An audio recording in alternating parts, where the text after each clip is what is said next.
ناظرین السلام علیکم ورحمۃ اللہ وبرکاتہ۔ رمضان کے حوالے سے کافی زیادہ کیوریز ہیں جو کہ موصول ہو رہی تھیں واٹس ایپ پہ بھی اور اس طرح دیگر بھی سوشل میڈیا کے ذرائع سے، تو ہم نے سوچا کہ اس کے حوالے سے ہم کچھ ایک لیکچر ریکارڈ کروا دیں کہ جس کے اندر رمضان کے مختلف قسم کے سوالات کو جو کہ کامن کویسچنز ہوتے ہیں ہمارے یوتھ کے یا نوجوان نسل کے، ان کو ہم ایڈریس کرتے ہیں۔ بیسیکلی ہمارا مقصد یہ ہے کہ مختصر طور پہ ہم جو ہے وہ سوالات کے جوابات دیں اور اس میں سے ہمارے کچھ شارٹ کلپس اور ریلز وغیرہ بھی نکل سکیں، اور جس نے ان کے حوالے سے کوئی تفصیلی جوابات دیکھنے ہو تو کمپیریٹیو فک کے نام سے ہمارا ایک پورا کورس ہے، اس میں 60+ ایپیسوڈ ہو چکی ہیں، یعنی 60+ آورس کریڈٹ آورس کا وہ کورس ابھی چل رہا ہے بہرحال۔ اس میں ہم نے کتاب الصوم کو، جو چیپٹر آف صوم ہے، فاسٹنگ ہے، اس کو ہم نے تفصیل سے ڈسکس کیا ہے ایک مسئلے کو۔ تو وہ ہمارے آپ یوٹیوب چینل پہ جائیں، ڈاکٹر حافظ محمد زبیر پلے لسٹ میں جائیں تو وہاں کمپیریٹیو فک کا کورس آپ کو مل جائے گا۔ تو اس میں آپ جب پلے لسٹ میں جائیں گے تو وہاں آپ کو کتاب الصوم کے حوالے سے لمبے لمبے لیکچرز کافی زیادہ مل جائیں گے، تو ان کو آپ ایک سائٹ سے دیکھنا شروع کر دیں تو وہ تفصیلی جو احکامات ہیں روزوں کے، وہ آپ کتاب و سنت کی روشنی میں اور کمپیریٹیو فک علماء کی اوپینین کی روشنی میں آپ اس کو دیکھ سکتے ہیں۔ ابھی ہم جو ہے وہ جو کویسچنز ہیں ان کو ہم شارٹلی جو ہے وہ آنسر کریں گے۔ پہلا کویسچن یہ ہے کہ روزہ کیا ہے؟ دیکھیں، روزہ جو ہے وہ سحری کے وقت سے لے کے افطاری کے وقت تک کھانے پینے سے اپنے آپ کو روکنا اور شہوات سے اپنے آپ کو روکنا، اس کو روزہ کہتے ہیں۔ یعنی ایک کھانا پینا اور دوسرا شہوات، کیونکہ صحیح بخاری کی روایت میں ہمیں یہ الفاظ ملتے ہیں۔ یہ روایت کے جو نمبر ہے وہ ہے 6938 کہ آپ صلی اللہ علیہ وسلم نے فرمایا یدع شہوتہ و اکلہ و شربہ من اجلی، کہ روزہ دار کیا کرتا ہے؟ اپنا کھانا، اپنا پینا اور اپنی شہوات، اپنی ڈیزائرز، اپنی خواہشات کو میری خاطر یعنی اللہ کی خاطر ترک کر دیتا ہے۔ جی، دوسرا کویسچن یہ ہے کہ روزے کا مقصد کیا ہے؟ قرآن نے خود بیان کر دیا کہ اہل ایمان روزہ رکھو، اور تم پہ روزہ رکھنا فرض کیا گیا ہے جیسا کہ تم سے پہلی امتوں پہ فرض تھا، لعلکم تتقون، تاکہ تم متقی بن جاؤ۔ تقویٰ کسے کہتے ہیں؟ تقویٰ کا مطلب ہے ضبط نفس، سیلف کنٹرول۔ تو یہ روزے کا حاصل ہے۔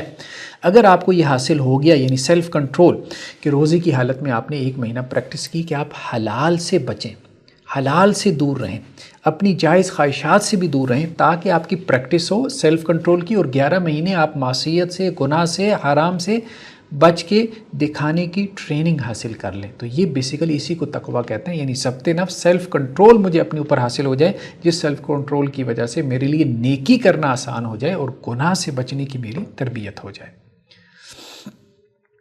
نیکسٹ کویسچن یہ ہے کہ رمضان کا مہینہ کس وجہ سے دوسرے مہینوں کی نسبت خاص ہے؟ خود قرآن نے اس کی طرف اشارہ کر دیا، شہر رمضان الذی انزل فیہ القرآن، یہ رمضان کا مہینہ ہے کہ جس میں قرآن مجید نازل ہوا، تو یہ رمضان کے مہینے کی برکات ہے، اس کی فضیلت ہے۔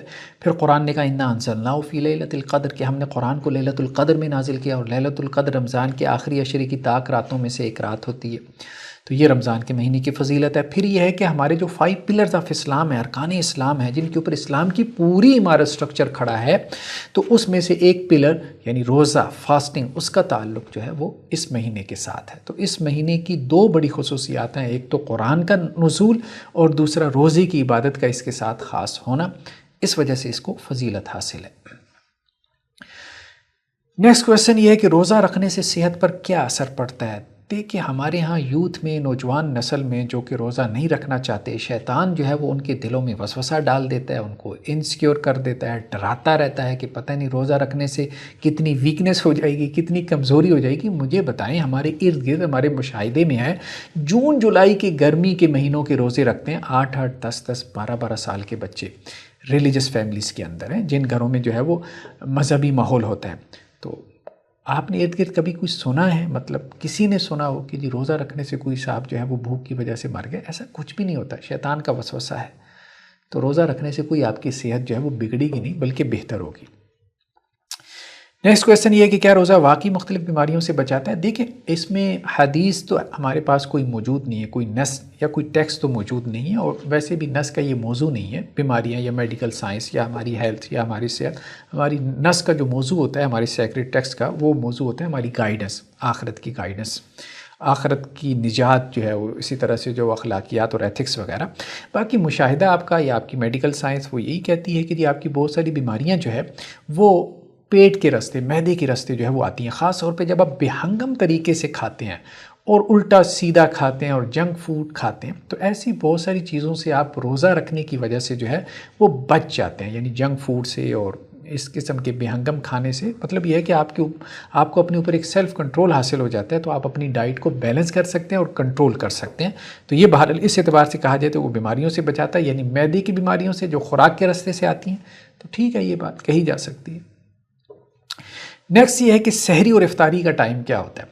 دیکھیں، روزے کا مطلب ہے سحری سے لے کے افطاری تک آپ نے کھانے پینے سے اور خواہشات سے رکے رہنا ہے۔ تو سحری بیسیکلی روزے کا بگننگ ٹائم ہے اور افطاری اس کا اینڈ ٹائم ہے۔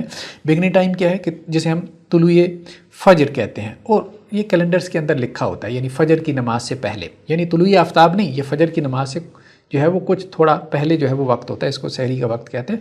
گوگل پلے اسٹور سے آپ کو یہ ایپ نکال لیں پریئر ٹائمنگز کے حوالے سے، اور اس میں آپ کو ہر روز کے حوالے سے سحری کے اوقات مل جائیں گے۔ اور افطاری کا وقت کیا ہے؟ غروب آفتاب کا وقت، جب سورج غروب ہو جائے افطاری کا وقت ہے۔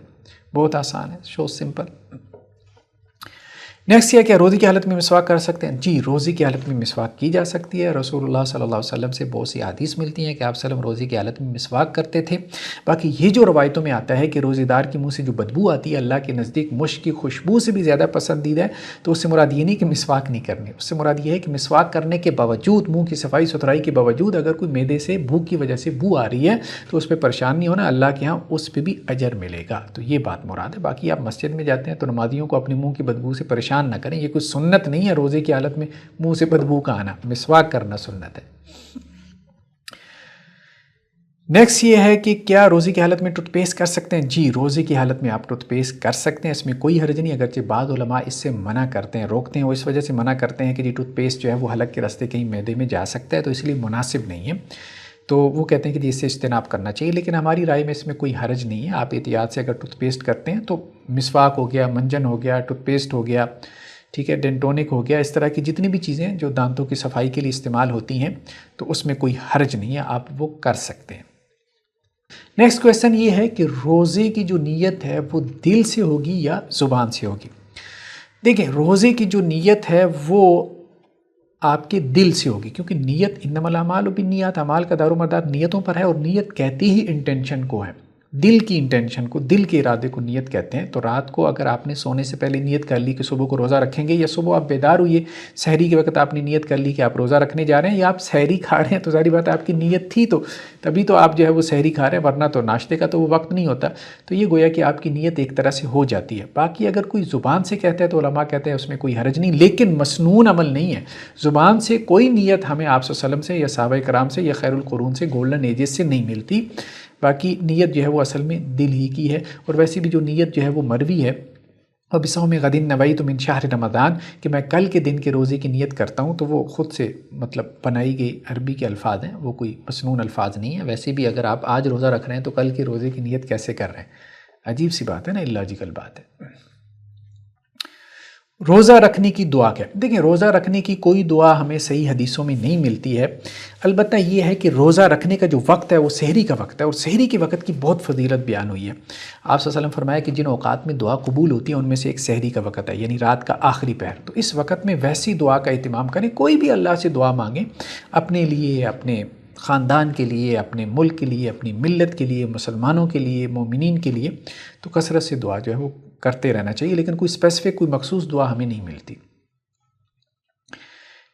نیکسٹ یہ ہے کہ روزہ افطار کرنے کی صحیح دعا کون سی ہے؟ دیکھیں، روزہ افطار کرنے کی بہت ساری دعائیں ہیں، ان میں سے کچھ ایسی ہیں جو ضعیف احادیث سے مروی ہیں، لیکن اگر دعا کے الفاظ اچھے ہوں تو کوئی حرج نہیں ہے، کیونکہ دعائیں بہت ساری ہم اپنی زبان میں بھی مانگتے ہیں نا، تو اپنی زبان میں جب ہم دعا مانگتے ہیں وہ کوئی مسنون دعا تھوڑی ہوتی ہے۔ تو کہنے کا مقصد یہ ہے کہ دعا کے لیے یہ شرط نہیں ہے کہ وہ مسنون دعا، ورنہ تو اپنی زبان میں دعا مانگنا جو ہے وہ منع ہوتا، ٹھیک ہے؟ تو یہ بات درست نہیں ہے کہ جی ہر دعا مسنون ہی ہونی چاہیے۔ باقی یہ ہے کہ مسنون دعاؤں کا زیادہ اہتمام کرنا چاہیے، کیونکہ وہ الفاظ ہیں جو رسول اللہ صلی اللہ علیہ وسلم کی زبان سے ادا ہوئی ہے۔ تو ذهب الظمأ وابتلت العروق وثبت الأجر، انشاءاللہ یہ دعا آپ صلی اللہ علیہ وسلم پڑھتے تھے، بلکہ یہ دعا سے زیادہ کلمات شکر ہے کہ یا اللہ پیاس ختم ہو گئی، پیاس جاتی رہی، رگیں تر ہو گئیں، اور انشاءاللہ اگر اللہ نے چاہا تو ہمارا اجر ثابت ہو گیا۔ یعنی دن بھر کی جو پیاس تھی، آپ نے کچھ انٹیک لیا، کوئی پانی پیا، شربت لیا، سوڈا وغیرہ لیا، تو اب اس پہ آپ کلمات شکر ادا کر رہے ہیں کہ رگیں تر ہو گئی ہیں اور پیاس میری بجھ گئی ہے۔ تو یہ ہے جو آپ صلی اللہ علیہ وسلم سے ہمیں ملتا ہے، اس کے علاوہ کوئی بھی دعا کر سکتے ہیں۔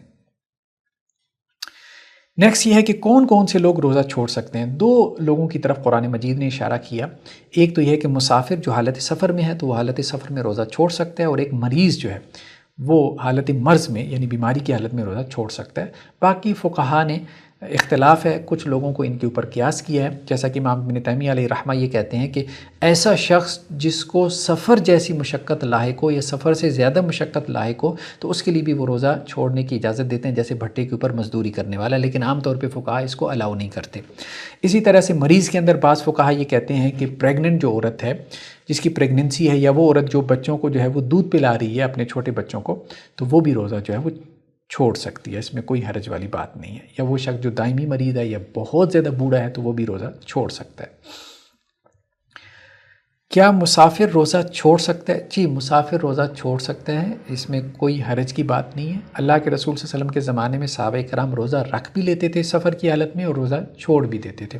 البتہ بعض روایتوں میں آپ صلی اللہ علیہ وسلم نے یہ بھی فرمایا کہ دیکھو سفر میں روزہ رکھنا نیکی نہیں ہے، لیکن اس سے مراد کیا ہے؟ اس سے مراد یہی ہے کہ اگر سفر میں روزہ رکھ کے تم مشقت میں مبتلا ہو جاؤ تو یہ نیکی کا کام نہیں ہے، لیکن اگر کوئی سفر میں آسانی سے روزہ رکھ سکتا ہے تو اس میں کوئی حرج نہیں ہے، کیونکہ انسان سمجھتا ہے کہ رمضان کے مہینے میں ماحول بنا ہوا ہے تو سفر کی حالت میں روزہ رکھ لوں تو بہتر ہے۔ بعد میں رکھنا بندے کو مشکل لگتا ہے کیونکہ ماحول نہیں ہوتا پورے ملک کا، تو اس میں کوئی حرج والی بات نہیں۔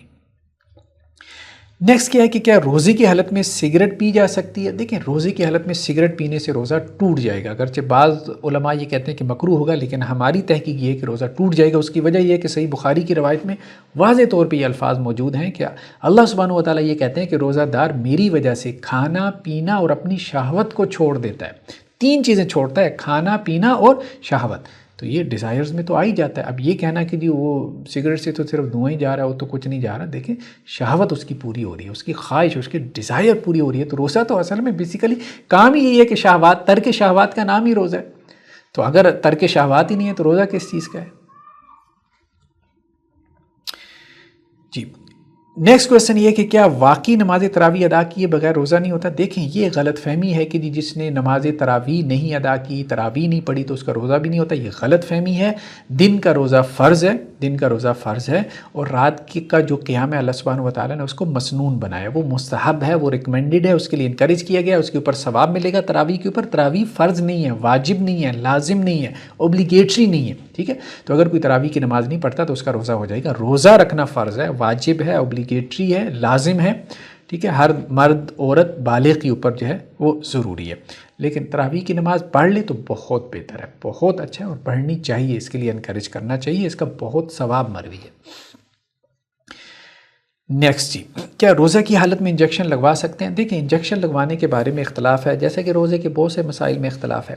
ہماری اس میں تحقیق یہ ہے کہ اگر تو انجیکشن جو ہے وہ میڈیسن کی قبیل سے ہے، مثال کے طور پہ پین کلر ہے، اینٹی بائیوٹک کا انجیکشن ہے، کوئی حرج نہیں ہے، اس سے روزہ نہیں ٹوٹے گا۔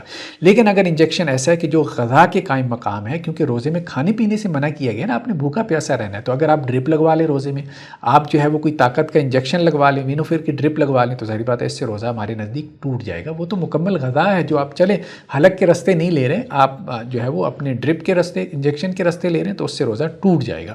تو جسم میں غذا پہنچ جائے کسی بھی ذریعے سے، بھلے وہ حلق کے رستے سے پہنچے، بھلے وہ انجیکشن کے رستے سے پہنچے، تو آپ کا روزہ ٹوٹ جائے گا۔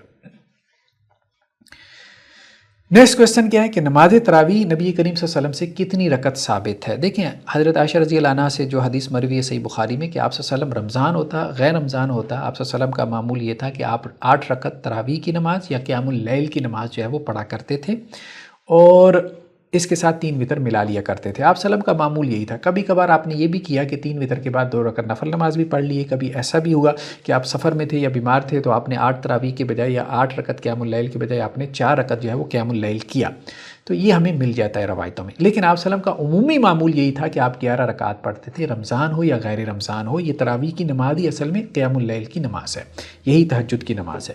رمضان میں کوئی علیحدہ سے تہجد کی نماز نہیں ہے۔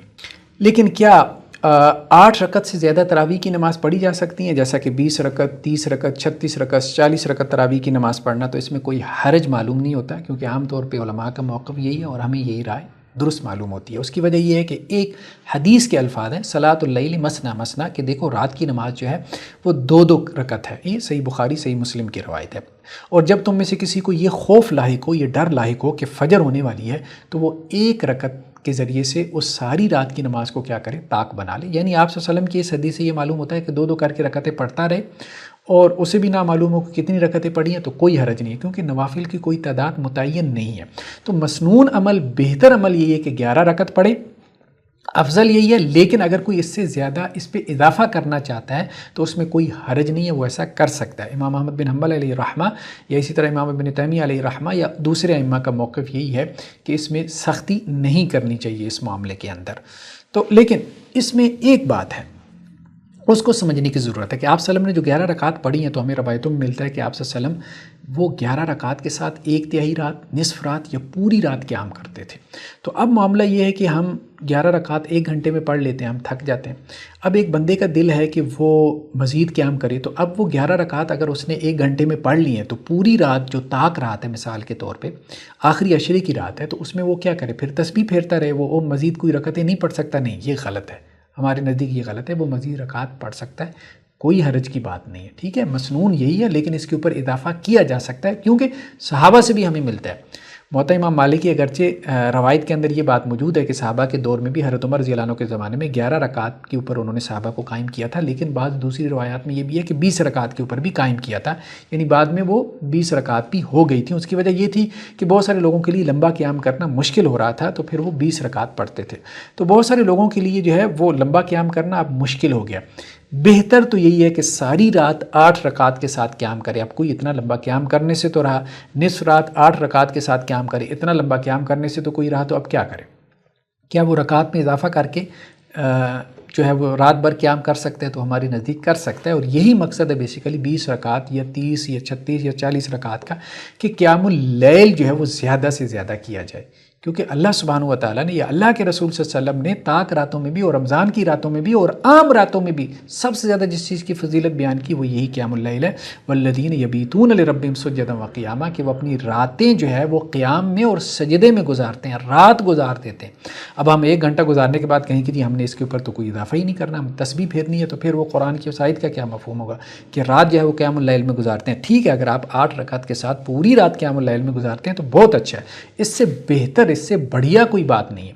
لیکن اگر آپ 1 گھنٹے میں تھک جاتے ہیں اور آپ مزید رکھتے نہیں پڑھتے، تو میرے خیال میں یہ درست نہیں ہے۔ آپ پھر رات کو اٹھ کے تہجد کی نماز میں مزید رکعتیں پڑھ سکتے ہیں، تاکہ زیادہ سے زیادہ آپ قیام اللیل کریں۔ اس حدیث سے استدلال کرتے ہیں جس میں یہ ہے کہ رات کی نماز 2 رکعت ہے، 2 رکعت کر کے نماز پڑھتے رہو، پڑھتے رہو، پڑھتے رہو۔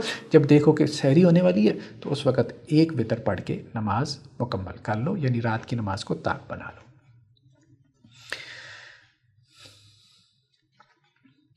نیکسٹ کویسچن یہ ہے کہ کیا حائضہ عورت جو ہے وہ روزہ رکھ سکتی ہے؟ نہیں، حائضہ عورت روزہ نہیں رکھ سکتی۔ اللہ کے رسول صلی اللہ علیہ وسلم کی واضح طور پہ حدیث ہے کہ حائضہ عورت جس کو مینسز یا پیریڈز ہوں تو وہ دوران مینسز یا پیریڈ روزہ نہیں رکھے گی، کیونکہ حالت نجاست کے اندر، ناپاکی کی حالت میں اس کے لیے نماز بھی نہیں ہے، اس کے لیے روزہ بھی نہیں ہے۔ ہاں البتہ اس کے لیے نمازیں معاف ہیں، وہ 5، 7، 8، 10 دن جتنا بھی اس کے پیریڈز کے دن ہیں، تو اس کی جو نمازیں ہیں وہ حائضہ عورت کی وہ معاف ہیں، وہ دوبارہ ان کو دہراتی نہیں ہے، ان کی قضا نہیں ادا کرتی۔ لیکن اس کے جو یہ ان ڈیز کے روزے ہوتے ہیں، ان دنوں کے روزے اسے بعد میں گنتی پوری کرنی ہے۔ کب پوری کرنی ہے؟ اگلے سال سے پہلے پہلے، یعنی اگلے رمضان سے پہلے پہلے، جب بھی وہ چاہے سردیوں کے دنوں میں رکھ لے، جیسے جنوری اور دسمبر کے دن چھوٹے ہوتے ہیں ان میں وہ روزے پورے کر لے، کوئی حرج نہیں۔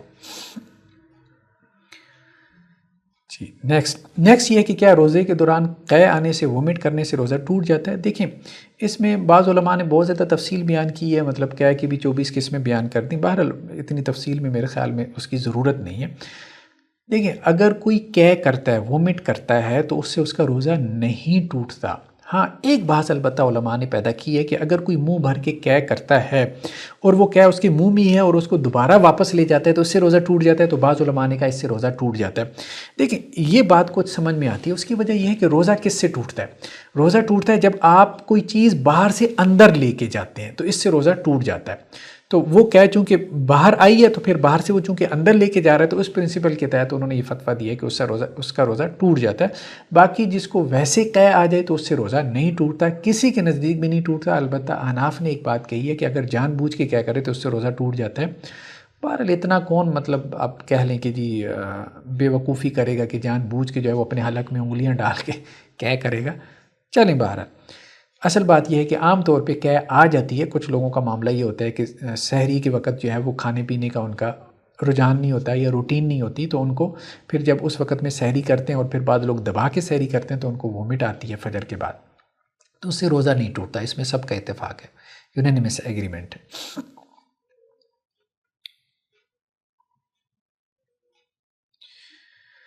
نیکسٹ یہ ہے کہ جان بوجھ کر روزہ توڑنے کا گناہ کیا اور اس کا کفارہ کیا ہے. دیکھیں جان بوجھ کر روزہ توڑنا تو گناہ کبیرہ ہے نا، ایک حرام کام میں آ جاتا ہے جان بوجھ کے روزہ توڑنا. ٹھیک ہے، تو جان بوجھ کے روزہ توڑنے کا کفارہ کیا ہے؟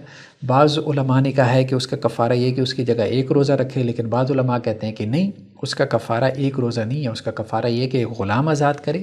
اگر غلام آزاد نہیں کر سکتا جیسا کہ آج کل سلیوری نہیں ہے تو پھر 60 لگاتار روزے رکھے، 60 ڈیز. اگر یہ بھی نہیں کر سکتا تو پھر 60 مساکین کو کھانا کھلائے، یہ اس کا کفارہ ہے.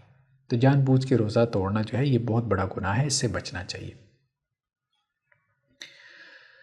اگر روزہ کے دوران بھول کر کھا پی لیا جائے تو کیا روزہ ٹوٹ جائے گا؟ نہیں، اس سے روزہ نہیں ٹوٹتا. واضح طور پہ حدیثوں میں موجود ہے کہ اگر کوئی شخص بھول کر کچھ کھا پی لیتا ہے روزے کے دوران تو اس کا روزہ نہیں ٹوٹتا.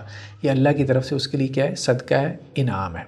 باقی ایک بحث پیدا کی جاتی ہے کہ اگر کوئی کھا پی رہا ہے روزے کی حالت میں تو کیا اس کو توجہ دلانی چاہیے؟ تو ٹھیک ہے، آپ اس کو مناسب انداز میں توجہ دلا دیں کہ بھائی آپ کھائیں پئیں نا، آپ کا روزہ نہیں ہے، تو اس کو توجہ دلائی جا سکتی ہے. لیکن اگر کسی نے بھول کے کھا پی لیا تو یہ اللہ کی طرف سے اس کے لیے ایک رحمت ہے، اس سے روزہ نہیں ٹوٹے گا، وہ روزے کو جاری رکھے گا. نیکسٹ یہ ہے کہ کیا روزے کی حالت میں خون عطیہ کر سکتے ہیں؟ دیکھیں روزے کی حالت میں خون ڈونیٹ کیا جا سکتا ہے. اس کی وجہ یہ ہے کہ روزہ بیسیکلی ٹوٹتا ہے. ہم نے یہ بات کہی ہے کہ بیسک پرنسپل یہ ہے کہ آپ کے جسم کے اندر کوئی چیز جائے تو خون تو باہر جا رہا ہے، تو اگر آپ نے خون لگوایا ہے تو اس سے روزہ ٹوٹ جائے گا کیونکہ وہ تو انرجی ہے.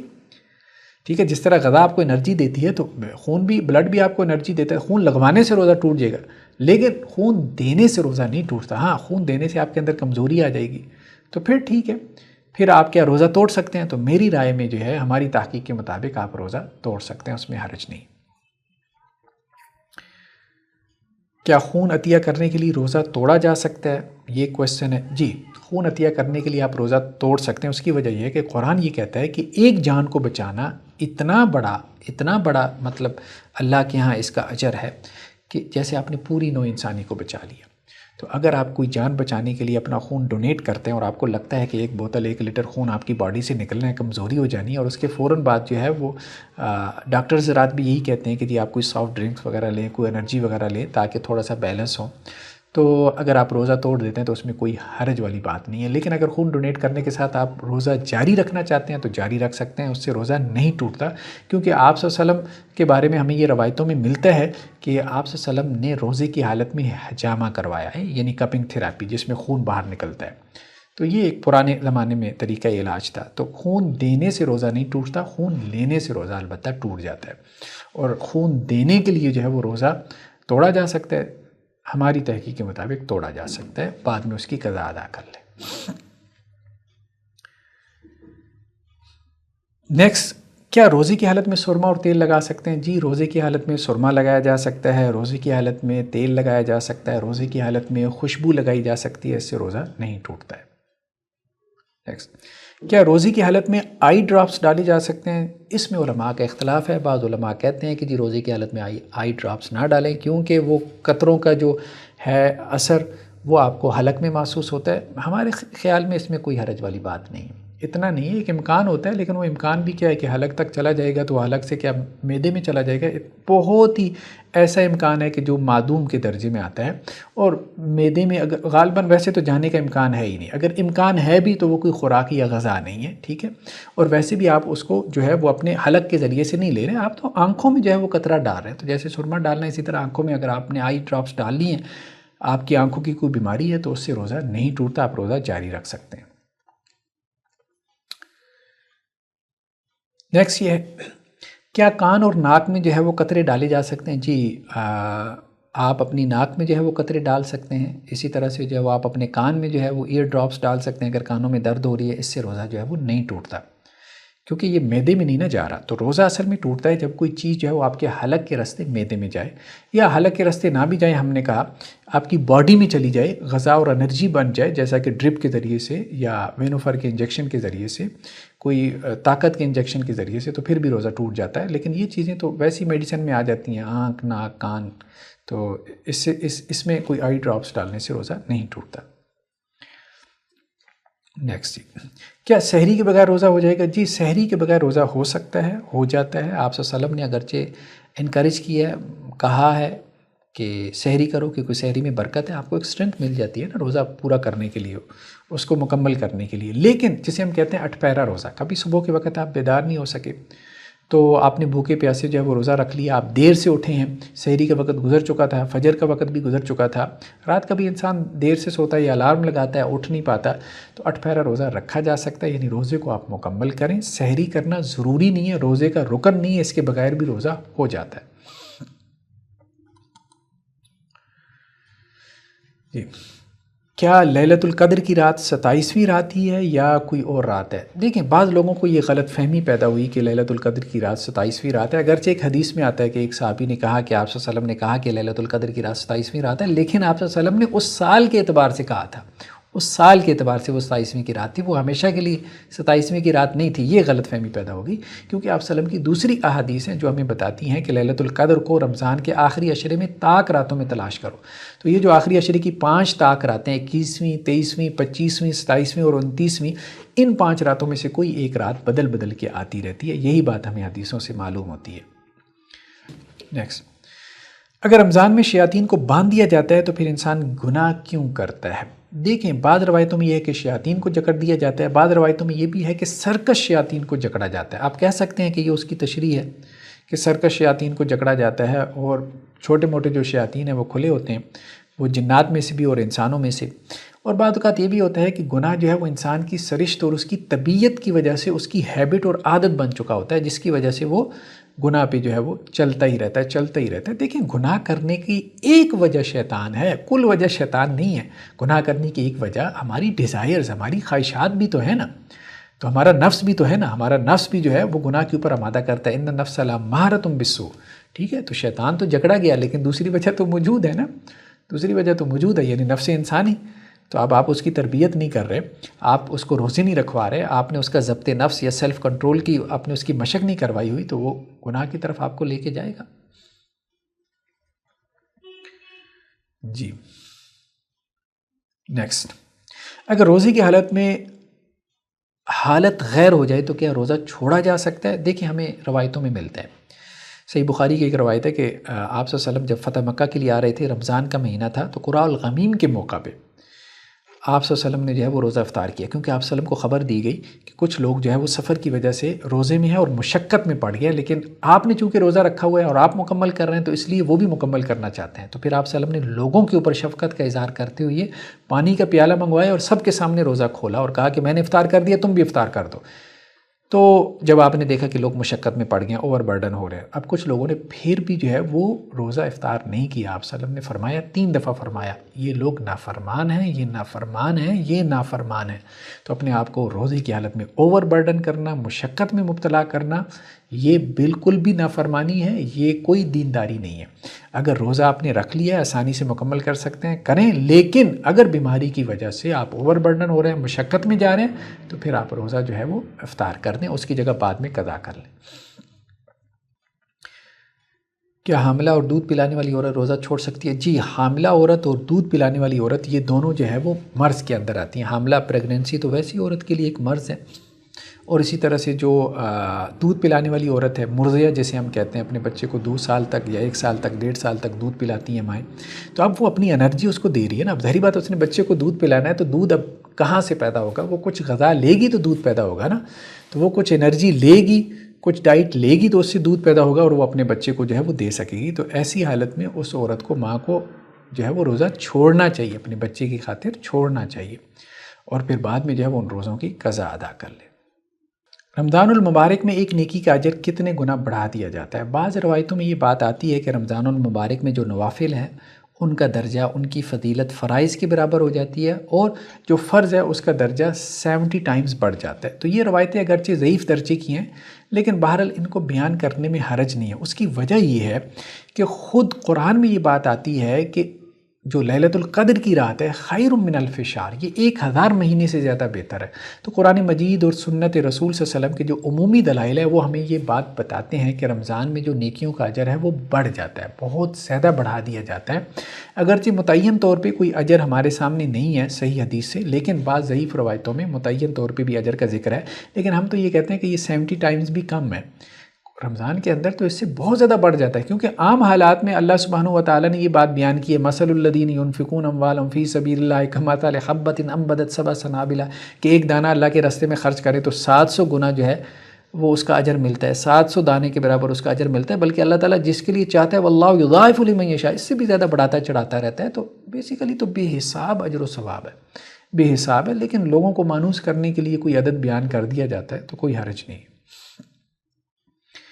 نیکسٹ جی، روزہ رکھ کر جھوٹ بولنا کیسے ہے؟ دیکھیں بات یہ ہے کہ آپ صلی اللہ علیہ وسلم کی واضح طور پہ یہ حدیث موجود ہے کہ اللہ تعالیٰ کو تمہارے بھوکے پیاسے رہنے کا کوئی فائدہ نہیں ہوتا اگر تم روزے کی حالت میں سب و شتم نہیں چھوڑتے، اگر تم روزے کی حالت میں غیبت اور چغلی نہیں چھوڑتے، اگر تم روزے کی حالت میں جھوٹ نہیں چھوڑتے، تو اللہ تعالیٰ کو تمہارے بھوکے پیاسے رہنے سے کیا مطلب؟ کیا کوئی فائدہ حاصل ہو رہا ہے؟ کچھ بھی فائدہ اللہ تعالیٰ کو تو حاصل نہیں ہو رہا۔ تو اللہ تعالیٰ تو بیسیکلی تمہاری ٹریننگ چاہتے تھے۔ تو روزے کی حالت میں تم نے حلال چھوڑ دیا، کھانا پینا چھوڑ دیا، لیکن حرام جو ہے وہ کھائی جا رہے ہو، سود کھائی جا رہے ہو، رشوت لیے جا رہے ہو، جھوٹ بولی جا رہے ہو، حرام کو تم کمٹ کیے جا رہے ہو، تو روزے کا تو مقصد ہی فوت ہو گیا نا۔ حلال سے تو اس لیے روکا تھا تاکہ حرام سے رکنے کی تربیت ہو، اب حرام دبا کے کیے جا رہے ہو، تو اس کا مطلب یہ ہے کہ روزہ تو اس کا مقصد حاصل نہیں ہو رہا، بس وہ جسٹ ایک رسم ہے جو آپ پوری کر رہے ہیں۔ جی نیکسٹ جی، روزہ رکھ کر فلمیں، ڈرامے اور کارٹون دیکھنا کیسے ہے؟ دیکھیں بات یہ ہے کہ روزے میں تو واضح طور پہ ہم نے صحیح بخاری کی روایت دیکھی نا کہ وہ اپنا کھانا پینا بھی چھوڑتا ہے اور اپنی شہوت بھی چھوڑتا ہے۔ تو روزے کی حالت میں اگر آپ میوزک سن رہے ہیں، روزے کی حالت میں آپ فلمیں، ڈرامے، موویز آپ دیکھی جا رہے ہیں، تو اب اس میں تو آپ کی ایک ڈیزائر، آپ کی خواہش اور آپ کی جو ہے وہ شہوت پوری ہو رہی ہے، ٹھیک ہے؟ تو اس سے آپ نے بچنا ہے۔ روزے کے دن کو بھی، روزے کی رات کو بھی زیادہ سے زیادہ پروڈکٹیو بنائیں، زیادہ سے زیادہ اللہ کی عبادت کریں، ٹھیک ہے؟ اس میں تسبیحات میں، صدقہ خیرات کے اندر، مختلف ایکٹیویٹیز کے اندر مسجد میں وقت گزاریں، تلاوت کریں، پورا قرآن مجید جو ہے وہ مطلب اپنا ٹارگٹ رکھیں کہ میں نے رمضان میں پورا قرآن مجید نکالنا ہے، روزانہ 1 پارہ پڑھنا ہے، ٹھیک ہے؟ تو اس طرح سے حفاظ ہیں تو وہ روزانہ کے 3 پارے پڑھیں۔ تو اس طرح سے مطلب کوئی ٹارگٹس رکھنے چاہیے نیکی کے جو ہے وہ۔ رمضان کے مہینے میں بھی اگر ہم نے روزہ رکھ لیا اور دن بھر یہی کام کرتے رہے تو وہ روزہ ہمیں کیا فائدہ دے گا؟ وہ تو ہماری ٹریننگ تربیت نہیں کرے گا۔ تو روزے کا جو مقصد ہے کہ تقویٰ، سیلف کنٹرول حاصل ہو، وہ تو حاصل نہیں ہوگا۔ اگر کسی نے روزہ رکھا اور نماز نہیں پڑھی تو کیا اس کا روزہ ہو جائے گا؟ دیکھیں بات یہ ہے کہ نماز پڑھنا ایک فرض ہے، روزہ رکھنا ایک دوسرا فرض ہے، ٹھیک ہے؟ تو اگر کسی نے نماز نہیں پڑھی تو اس نے 1 گناہ کیا، اور اگر کسی نے نماز نہیں پڑھی اور روزہ بھی نہیں رکھا تو اس نے 2 گناہ کیے۔ تو اس لیے اگر کوئی بندہ روزہ رکھ رہا ہے، نماز نہیں پڑھ رہا، تو اس کو یہ نہیں کہنا چاہیے کہ تم روزہ تو رکھ رہے ہو، نماز نہیں پڑھ رہے تو تمہارا روزہ کس کام کا؟ نہیں، ہم اس کو کہیں گے بھائی ایک فرض پورا کر رہے ہو، روزے کا فرض، تو اب دوسرا فرض بھی پورا کر لو، نماز کا بھی فرض پورا کر لو، ٹھیک ہے؟ تو بہرحال روزہ رکھنے سے اس کا ایک فرض پورا ہو جائے گا، باقی نماز کے فرض کی اس کی حساب، اس کا جو ہے وہ آپ کہہ لیں اکاؤنٹیبلٹی ہوگی۔ روزے کی حالت میں انہیلر کا استعمال، دیکھیں اس مسئلے میں اختلاف ہے۔ بعض علماء کہتے ہیں کہ جی اس سے روزہ ٹوٹ جاتا ہے، لیکن ہماری تحقیق یہ ہے کہ انہیلر سے روزہ نہیں ٹوٹتا۔ جو دمے کا مریض ہے اس کی ایک مجبوری ہے، اس کا ایک عذر ہے، تو وہ کیا کرے کہ وہ انہیلر اگر استعمال کر لے تو وہ ہوا ہے، اور ہوا ہے بس ٹھیک ہے۔ اس میں کچھ لوگ کہتے ہیں کہ جی تھوڑا بہت کیمیکل ہوتا ہے وہ اندر چلا جاتا ہے، بیسیکلی تو وہ ہوا ہی ہے، تو اس کا حکم خوراک اور غذا کا نہیں ہے، تو اس سے روزہ نہیں ٹوٹتا۔ ہاں ہماری تحقیق یہی ہے، تو بہرحال وہ روزہ جاری رکھ سکتا ہے۔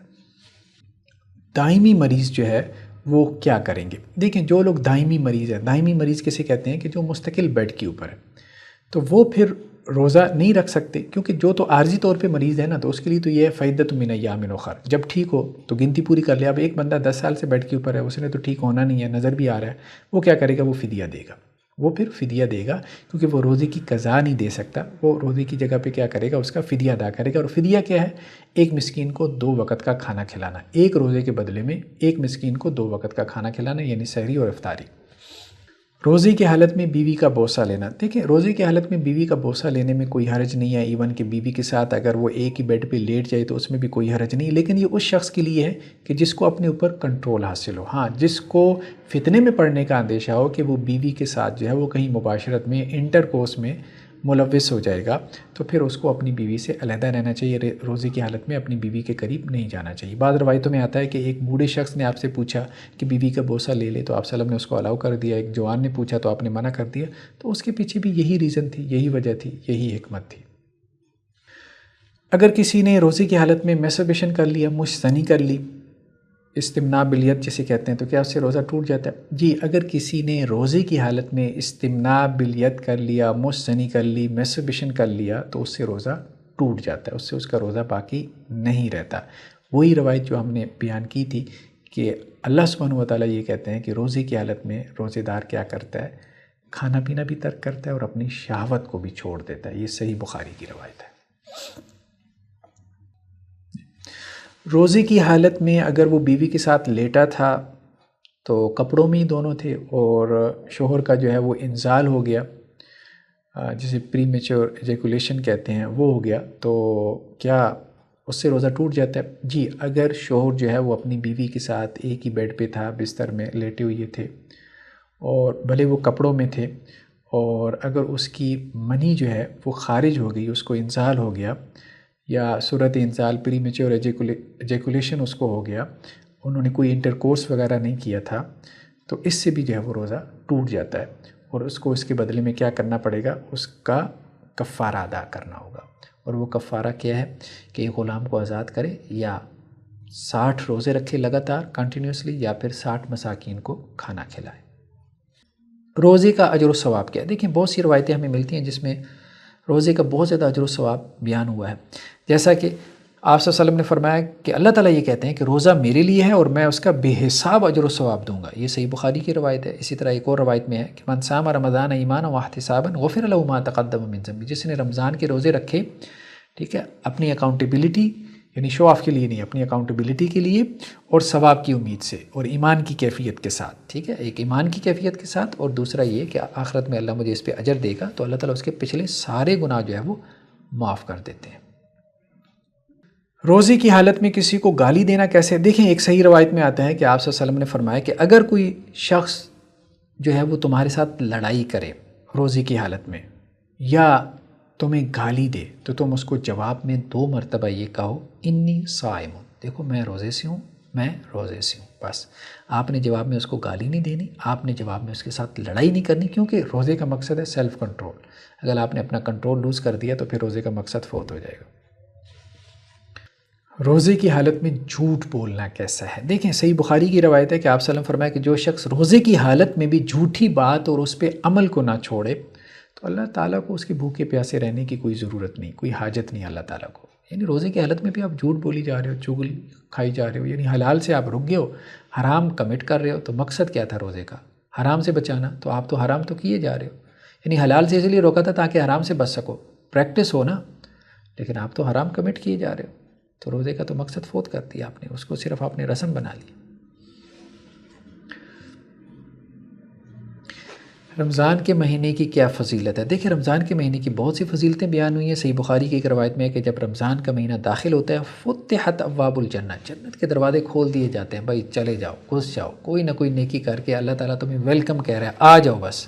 اور دوسرا یہ بات بھی روایتوں میں آتی ہے کہ وغلقت ابواب جہنم، کہ جہنم کے دروازے بند کر دیے جاتے ہیں، کہ اللہ نے بند کر دیا، اب اس میں جانے کے اسباب جو ہے اگر کوئی اس کے بعد بھی پیدا کر لے تو اب اس کا کمال ہے کہ بند دروازہ توڑ کے اندر چلا جائے، اور جو کھلے دروازے میں سے اندر نہ جا سکے پھر اب اس کو کیا کہہ سکتے ہیں۔ روزے کا ثواب کتنا ہے؟ دیکھیں ایک روایت ہمیں ملتی ہے صحیح مسلم کی کہ اللہ سبحانہ و تعالیٰ فرماتے ہیں کہ انسان کا ہر عمل اس کا جو اجر ہے 10 سے 700 گنا تک بڑھا دیا جاتا ہے، سوائے روزے کے، سوائے روزے کے۔ یہ اسی حدیث کے الفاظ ہیں۔ اللہ تعالیٰ روزے کے بارے میں کہتے ہیں کہ روزہ میرے لیے اور میں اس کا بے حساب اجر و ثواب دوں گا، یعنی روزے کا ثواب جو ہے وہ کسی کیلکولیٹر کے تحت نہیں ہے، بے حساب ہے۔